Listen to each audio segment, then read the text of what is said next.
News bulletin में आपका स्वागत है। आइए जानते हैं बिहार की 30 फटाफट बड़ी खबरों को।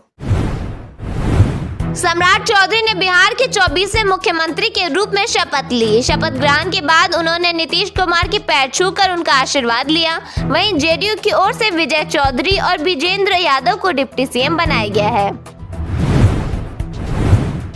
मुख्यमंत्री बदलने के बाद बिहार की राजनीति में बयानबाजी तेज हो गई है। पप्पू यादव ने भाजपा पर निशाना साधते हुए कहा कि उसने नीतीश कुमार की मजबूरी का फायदा उठाया है और उनकी पीठ में खंजर घोंपने का काम किया है। पशुपति पारस के अस्पताल में भर्ती होने की खबर सामने आई है। इस दौरान चिराग पासवान उनसे मिलने पहुंचे। मुलाकात के दौरान उन्हें कहा कि अब तुम्हारे ऊपर बड़ी जिम्मेदारियां हैं और सब कुछ तुम्हें ही देखना है। खबर में उनकी हालत गंभीर बताई गई है। जमुई में एक प्रेमी ने लड़की के परिजनों को देखते ही शादी की मंडप छोड़कर भाग गया। प्रेमिका मंडप में बैठी रही। बताया गया कि दोनों पिछले 3 दिनों से फरार थे।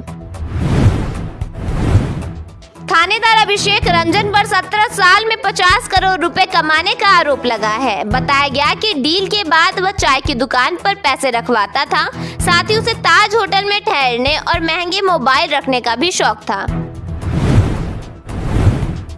वैशाली में मिड डे मील में कीड़े मिलने के बाद बच्चों ने हंगामा किया। मामले के बाद एनजीओ की ओर से बच्चों को वैकल्पिक भोजन के रूप में बिस्किट बांटे गए। घटना की जांच शुरू कर दी गई है। भोजपुर के एक निजी अस्पताल में भर्ती एक गर्भवती महिला की मौत हो गई। आरोप है कि डॉक्टर ने ऑपरेशन के दौरान यूरिन की थैली सिल दी थी। बताया गया कि ऑपरेशन के करीब 4 घंटे बाद महिला का पेट फूलने लगा, जिसके बाद उसकी हालत बिगड़ गई।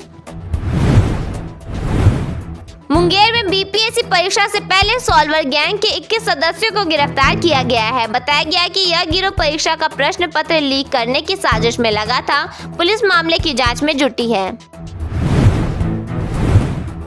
पटना में एक विवाहिता पर गर्म दूध फेंकने और मारपीट करने का मामला सामने आया है। पीड़िता ने ससुराल वालों पर दहेज के लिए गहने छीनने का आरोप लगाया है। देवर समेत अन्य ससुराल पक्ष के लोगों पर दहेज उत्पीड़न का मामला बताया गया है। महिला की शादी 6 साल पहले हुई थी। खगड़िया में डायल 112 की टीम ने एक नाबालिग लड़की की शादी रुकवा दी। मंदिर में चल रही शादी की रस्म को बीच में रोक दिया गया। इस मामले में 4 लोगों को हिरासत में लिया गया है। आज पूरे दिन लोगों को गर्मी परेशान करेगी। मौसम विभाग ने कई जिलों का तापमान 40 डिग्री से ऊपर रहने की संभावना जताई है। Central board of secondary education ने 10वीं का रिजल्ट जारी कर दिया है। रिजल्ट चेक करने के लिए cbseresults.nic.in पर जा सकते हैं। इसके अलावा उमंग ऐप या किसी वेबसाइट पर जाकर चेक किया जा सकता है। सीबीएसई बोर्ड की 10वीं की परीक्षा में करीब 25 लाख स्टूडेंट शामिल हुए थे। इनमें 14 लाख के आसपास छात्र और 11 लाख के आसपास छात्राएं थीं।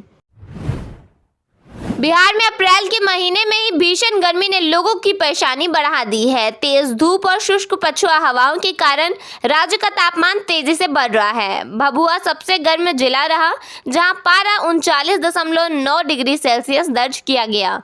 मौसम विभाग ने बताया है कि अगले 3 से 4 दिनों में तापमान 1 से 3 डिग्री तक और बढ़ सकता है। वहीं 18 अप्रैल से पटना, गया, बक्सर, रोहतास और औरंगाबाद समेत दक्षिण और मध्य बिहार के कई जिलों में लू का असर तेज होने की आशंका है, जिसके लिए येलो अलर्ट जारी किया गया है। इन इलाकों में तापमान 40 डिग्री से ऊपर जा सकता है और हीट स्ट्रोक का खतरा भी बढ़ेगा। बिहार में नई सरकार का गठन हो गया है। बीजेपी और एनडीए के नेता सम्राट चौधरी ने मुख्यमंत्री पद की शपथ ले ली है। वे बिहार के 24वें मुख्यमंत्री बन गए हैं। पटना के लोक भवन में राज्यपाल सैयद अता हसनैन ने सम्राट चौधरी को शपथ दिलाई। जेडीयू नेता विजेंद्र प्रसाद यादव और विजय कुमार चौधरी ने उप मुख्यमंत्री पद की शपथ ली। बिहार की सत्ता अब सम्राट चौधरी के हाथ में है। एनडीए विधायक दल की बैठक में नीतीश कुमार ने खुद उन्हें अपना उत्तराधिकारी घोषित किया और अब वह राज्य के नए मुख्यमंत्री बन चुके हैं। लेकिन यह सफर जितना ऐतिहासिक है उतना ही चुनौतीपूर्ण भी। सवाल यह है कि क्या सम्राट इन कांटों के ताज को संभाल पाएंगे।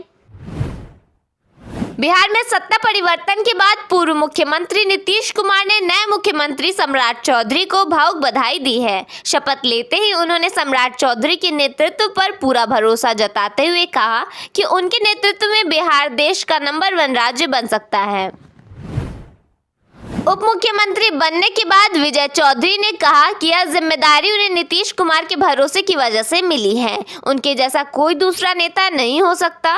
विजय चौधरी ने स्पष्ट किया कि सरकार नीतीश कुमार की नीतियों और विकास मॉडल पर ही आगे बढ़ेगी।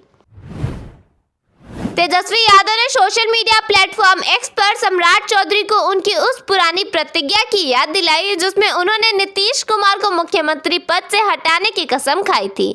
तेजस्वी ने तंज कसते हुए लिखा, सिलेक्टेड मुख्यमंत्री नीतीश कुमार जी को गद्दी से उतारने की अपनी प्रतिज्ञा पूर्ण करने पर बधाई। उन्होंने सम्राट चौधरी को सिलेक्टेड मुख्यमंत्री संबोधित करते हुए यह संदेश देने की कोशिश की कि यह जनादेश की नहीं बल्कि जोड़ तोड़ की सरकार है।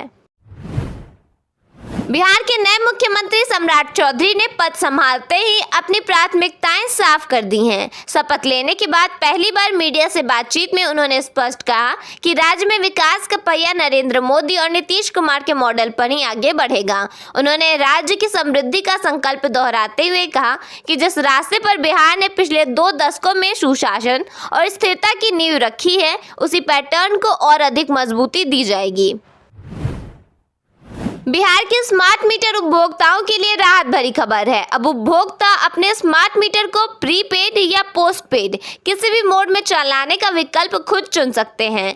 पहले केवल प्रीपेड मोड में ही बिजली इस्तेमाल करनी पड़ती थी, यानी पहले रिचार्ज करना जरूरी था, लेकिन अब जरूरत के अनुसार हर महीने बिल भरने वाला पोस्टपेड तरीका भी अपनाया जा सकता है। हालांकि स्मार्ट मीटर लगवाना सभी के लिए अनिवार्य रहेगा। गया जिले के सभी 24 प्रखंडों में कस्तूरबा गांधी आवासीय बालिका विद्यालयों में नए सत्र के लिए मुफ्त नामांकन शुरू हो गया है। कक्षा 6 से 12 तक की छात्राओं को निःशुल्क शिक्षा, आवास, भोजन और दैनिक उपयोग की सभी आवश्यक सुविधाएं मिलेंगी। बिहार सरकार ने जमीन की ई-मापी के लिए नई शुल्क व्यवस्था लागू कर दी है। अब शहरी क्षेत्रों जैसे नगर निगम, नगर परिषद और नगर पंचायत में जमीन की मापी कराने पर प्रति खेसरा 1000 रुपये, जबकि ग्रामीण इलाकों में प्रति खेसरा 500 रुपये शुल्क देना होगा। राजस्व एवं भूमि सुधार विभाग के अनुसार ई-मापी के लिए आवेदन और फीस जमा करने की पूरी प्रक्रिया अब बिहार भूमि पोर्टल पर ऑनलाइन होगी।